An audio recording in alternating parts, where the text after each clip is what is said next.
Hello, আসসালামু আলাইকুম সবাইকে। আজকে আমি আপনাদের সাথে যে টপিকটা নিয়ে কোনো টপিক না, আজকে কোনো ইনফরমেটিভ ভিডিও থাকছে না।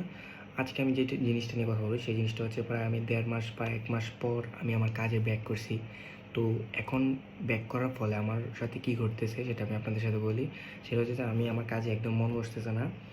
কারণ হচ্ছে 1.5 মাস আমি এক্সাম ছিল, ঈদ ছিল। এখন আমার সামনে কিছুদিন পর আবার এক্সাম। যেহেতু আমার এটা এসএসসি ইয়ার, সেই জন্য আমি একটু পড়ালেখার দিকেও মনোযোগ হয়েছি। সো এই জন্য প্রায় আমি আগের মতো কাজে সময় দিতে পারতেছি না। তো এখন থেকে আজকে থেকে আমি আবার রেগুলার কন্টিনিউয়াসলি কাজ করতেছি, যদিও আমার 28 তারিখে আবার সামনে এক্সাম আসতেছে। তো আপনাদের প্রতিদিন 2 মিনিট করে একটা কাজ করলে, যদি 2 মিনিট করেও একটা কাজ করেন তাহলে এটা ধারাবাহিকতাটা থাকবে।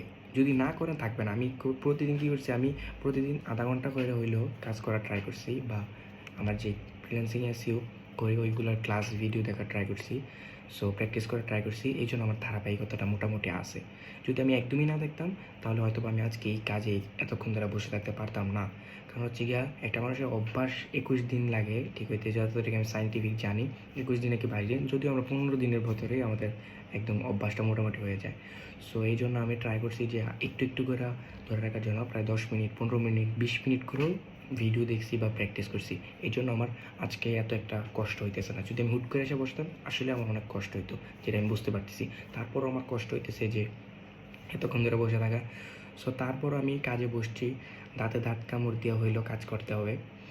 সো এতটুকুই ছিল আজকে, এতটুকুই। আমি কেমন অবস্থায় আছি বা আমার কোন অবস্থায় কেন ভিডিও দিতে পারছি না রেগুলার, এটা জানানোর জন্য। আসসালামু আলাইকুম।